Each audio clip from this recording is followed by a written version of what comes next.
19। تو یہاں پہ بیان کا مطلب کیا ہے؟ ایکسپلینیشن. تو اس قرآن کو ایکسپلین کرنا، اس کا مفہوم سمجھانا، اس کی ذمہ داری بھی اللہ تعالیٰ نے اپنے اوپر لی. اس آیت کریمہ سے معلوم ہوا کہ قرآن اور اس کا بیان دو الگ الگ حقیقتیں ہیں اور دونوں ہی وحی الہی پر مشتمل ہیں. تو جو ایکسپلینیشن ہے وہ بھی رسول اللہ صلی اللہ علیہ وسلم نے کبھی اپنے طرف سے نہیں دیا، بلکہ وہ بھی اللہ تعالیٰ کی طرف سے ہی وحی کی شکل میں آئی، اور دونوں کی حفاظت اللہ تعالیٰ نے اپنے ذمے لی ہے. تو یہ امپورٹنٹ پوائنٹ ہے کہ اللہ تعالیٰ نے نہ صرف قرآن بلکہ قرآن کے مفہوم کو سمجھانے کے لیے رسول اللہ صلی اللہ علیہ وسلم کی طرف جو بھی وحی نازل ہوئی، اور اسے جب کبھی رسول اللہ صلی اللہ علیہ وسلم نے اس سے ارشاد فرمایا ہے تو اسے بھی محفوظ کیا گیا ہے، اور یہ حفاظت کی ذمہ داری اللہ تعالیٰ نے خود اپنے اوپر لی ہے. خود رسول اللہ صلی اللہ علیہ وسلم کا ارشاد گرامی ہے، میں تم میں دو چیزیں چھوڑے جا رہا ہوں. تو رسول اللہ صلی اللہ علیہ وسلم نے خود فرمایا کہ دو چیزیں چھوڑے جا رہا ہوں، جب تک تم ان دونوں کو مضبوطی سے تھامے رکھو گے کبھی گمراہ نہیں ہوگے. ان میں سے ایک اللہ کی کتاب، دوسری میری سنت ہے. یہ دونوں کسی صورت میں الگ الگ نہیں ہوں گی، اور حوض کوثر پر یہ دونوں میرے پاس اکٹھی ہوں گی. اور ایک دوسری حدیث میں رسول اللہ صلی اللہ علیہ وسلم نے مزید وضاحت سے فرمایا، سن لو، مجھے کتاب بھی دی گئی ہے اور اس کتاب کے مثل اور بھی. خبردار سن لو، مجھے قرآن دیا گیا ہے اور اس کے مثل اور بھی. یعنی کہ قرآن کے علاوہ آپ کی طرف کچھ اور باتوں کو بھی وحی کے ذریعے پہنچایا گیا تھا، اور اسی کو حدیث میں اکجا کیا گیا ہے. اللہ تعالیٰ نے قرآن و حدیث کی حفاظت کے متعلق فرمایا ہے، بلا شبہ ہم ہی نے ذکر اتارا ہے اور ہم خود ہی اس کی حفاظت کرنے والے ہیں. یعنی جس کسی کو اس بات میں شک ہے کہ قرآن یا حدیث جو ہم تک پہنچ رہے ہیں، قرآن کے معاملے میں بھی کچھ لوگوں کو ذہن میں یہ بات ہے کہ شاید اس میں کچھ، کیونکہ اس کو بعد میں لکھا گیا، کمپائل کیا گیا، تو اس میں بھی لوگوں کے سوالات ہیں کہ شاید کہ یہ ایز اٹ از جیسے وحی نازل ہوئی تھی ویسی نہیں ہے، اس میں کچھ کم و بیشی کر دی گئی ہو. اور حدیثوں کے بارے میں بھی لوگوں کا یہ ذہن بنتا ہے کہ شاید صحیح ہے یا نہیں. تو اللہ تعالیٰ نے خود اس کی ذمہ داری اپنے اوپر لی ہے، اور اللہ تعالیٰ نے حفاظت حدیث کا دو طرح سے بندوبست فرمایا ہے. ایک حفاظت حدیث بذریعہ حفظ یا حفظ. حفاظت حدیث بذریعہ کتابت، یعنی کہ اسی وقت جب رسول اللہ صلی اللہ علیہ وسلم ارشاد فرما رہے تھے تو کچھ صحابہ اسے حفظ کر رہے تھے، اور کچھ لوگ اس کی حفاظت کر رہے تھے. کس طریقے سے؟ بذریعہ کتابت، یعنی کہ لکھ کر. تو یہاں پہ اس کا بھی ایکسپلینیشن ہے کہ کس طریقے سے حفظ ہوتا تھا، بذریعہ حفظ کیسے ہوتا تھا. مسجد نبوی میں صفہ نبوی کے نام سے ایک مدرسہ قائم تھا. مسجد نبوی میں صفہ نبوی کے نام سے ایک مدرسہ قائم تھا جس میں حفظ قرآن اور حفظ حدیث دونوں کی تعلیم دی جاتی تھی. وہاں 30-40 طلبہ ہمہ وقت قرآن و حدیث کی تعلیم میں مصروف رہتے تھے. رسول اللہ صلی اللہ علیہ وسلم نے ہر اس شخص کے لیے دعا فرمائی جو حدیث کو حفظ کرتا اور اسے آگے منتقل کرتا ہے. دعا یہ ہے، یعنی کہ رسول اللہ صلی اللہ علیہ وسلم نے یہ دعا کی ہے کس کے لیے؟ جو قرآن، یہاں پہ حدیث، جو حدیث کو حفظ کرتا ہو اور اسے آگے پہنچاتا ہو. اللہ اس شخص کو تر و تازہ رکھے جس نے ہم سے حدیث کو سنا، پھر اسی طرح اسے آگے پہنچا دیا جس طرح اس نے سنا تھا. اکثر ایسا ہوتا ہے کہ جسے حدیث پہنچائی جاتی ہے وہ اسے پہنچانے والے سے زیادہ محفوظ کرنے والا ہوتا ہے. تو اللہ تعالیٰ اور اللہ کے رسول نے اسی وقت اس کا انتظام کر دیا تھا کہ جو کچھ بھی وحی کے ذریعے اپنے بندوں کے لیے اللہ تعالیٰ نے ہدایت پہنچائی ہے، وہ ہدایت آگے تک پہنچتی رہے تاکہ اس کے بندے ہدایت یافتہ ہوتے رہیں۔ تو اس لیے ہر شخص کی، ہر مسلمان کی ذمہ داری ہے کہ وہ علم حاصل کرتا رہے اور جو کچھ وہ علم حاصل کر رہا ہے آگے تک پہنچائے، تاکہ خود بھی راہ راست پر آ جائے اور آنے والی نسل بھی راہ راست پر رہے۔ تو ہمارے ذمہ ہے کہ ہم حدیث کا کچھ حصہ، کچھ احادیث ہم پڑھتے رہیں اور اسے ہم زیادہ دور نہیں تو کم از کم ہمارے اپنے گھروں میں اس کی تعلیم و تربیت ہو۔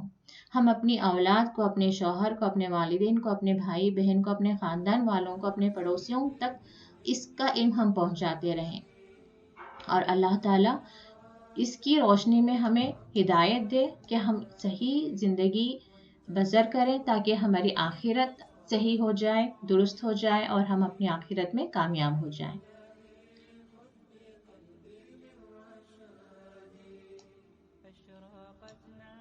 اور حفاظت حدیث بذریعے کتابت، کتابت یعنی لکھ کر، تو اسی وقت جو ہے میری طرف سے کچھ نہ لکھو، اور جس نے قرآن کے سوا کچھ لکھا ہو تو وہ اسے مٹا دے۔ یعنی کہ کچھ منکرین حدیث جو حدیث کا انکار کرتے ہیں وہ اس حدیث کا کوٹ کرتے ہیں کہ رسول اللہ صلی اللہ علیہ وسلم نے فرمایا کہ میری طرف سے کچھ نہ لکھو، یعنی کہ قرآن کے سوا کچھ نہ لکھو۔ تو حدیث کو لکھنا منع ہے، منع کیا گیا تھا، پھر بھی لوگوں نے لکھا، تو جب رسول اللہ صلی اللہ علیہ وسلم کی اجازت ہی نہیں تھی تو کیوں لکھا؟ اس طرح کے کچھ سوالات آتے ہیں، اگر آپ تک بھی آتے ہیں تو اس کے لیے میں تھوڑے یہاں پر اس میں جو ایکسپلینیشن دیا گیا ہے میں اس کو بتا دیتی ہوں۔ حضرت ابو ہریرہ رضی اللہ عنہ کا بیان ہے کہ ہم رسول اللہ صلی اللہ علیہ وسلم کے فرمودات قلم بند کر رہے تھے کہ رسول اللہ صلی اللہ علیہ وسلم تشریف لائے۔ دریافت فرمایا کیا لکھ رہے ہو؟ ہم نے عرض کیا وہی کچھ جو ہم آپ سے سنتے ہیں۔ آپ صلی اللہ علیہ وسلم نے فرمایا کیا اللہ کی کتاب کے ساتھ کوئی اور کتاب بھی لکھی جا رہی ہے؟ اللہ کی کتاب کو علیحدہ کر لو اور اسے خالص رکھو۔ یعنی کہ یہیں پہ ایکسپلینیشن ہے۔ اس حدیث سے معلوم ہوتا ہے کہ کتاب اللہ اور سنت رسول اللہ صلی اللہ علیہ وسلم کو ایک ساتھ لکھنے کی ممانعت تھی، تاکہ احادیث الگ، قرآن سے قرآن الگ، یعنی کہ احادیث اور قرآن کو ایک ساتھ نہ لکھیں بلکہ احادیث کو الگ کوٹ کریں، الگ جگہ پہ لکھیں، اور قرآن جو کچھ بھی وحی کے ذریعے آپ تک آیتیں پہنچ رہی ہیں ان آیتوں کو الگ سے تم لکھو۔ کیونکہ اس وقت ہوتا یہ تھا نا کہ صرف ایک ہی زبان تھی۔ آج ہمیں حدیث آسانی سے معلوم ہو جاتی ہے کیونکہ اکثر ہم اردو پڑھنے والوں کی حالت یہ ہے کہ ہم عربی میں حدیث نہیں پڑھتے بلکہ اردو میں ہی پڑھتے ہیں۔ اب سوچیں کہ اس وقت آیتیں بھی عربی میں اور حدیث بھی وہیں پہ لکھ دیا گیا، تو دوسروں کے لیے مشکل ہو جاتی سمجھنے کے لیے کہ ایگزیکٹلی قرآن کی کون سی آیتیں ہیں، پھر حدیث کہاں سے شروع ہو رہی ہے۔ تو رسول اللہ صلی اللہ علیہ وسلم نے انہیں یہ بتایا کہ قرآن کی آیتوں کو الگ لکھو اور جو کچھ بھی اس کے ایکسپلینیشن میں بیان کر رہا ہوں اس کو الگ لکھو۔ تو اس کا اصل مطلب یہ اوپر گیا تھا، جس کو لے کر لوگ کہتے ہیں کہ رسول اللہ صلی اللہ علیہ وسلم نے کچھ بھی لکھنے سے منع کیا تھا، یعنی کہ میری طرف سے کچھ نہ لکھو، اور جس نے قرآن کے سوا کچھ لکھا ہو تو وہ اسے مٹا دے۔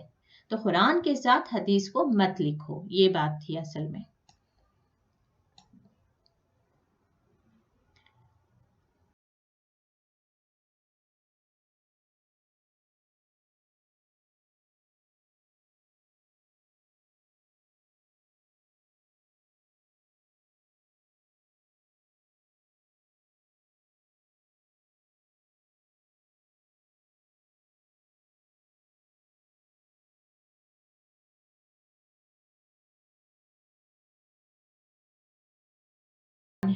تم لکھو، میرے منہ سے حق کے سوا کچھ نہیں نکلتا۔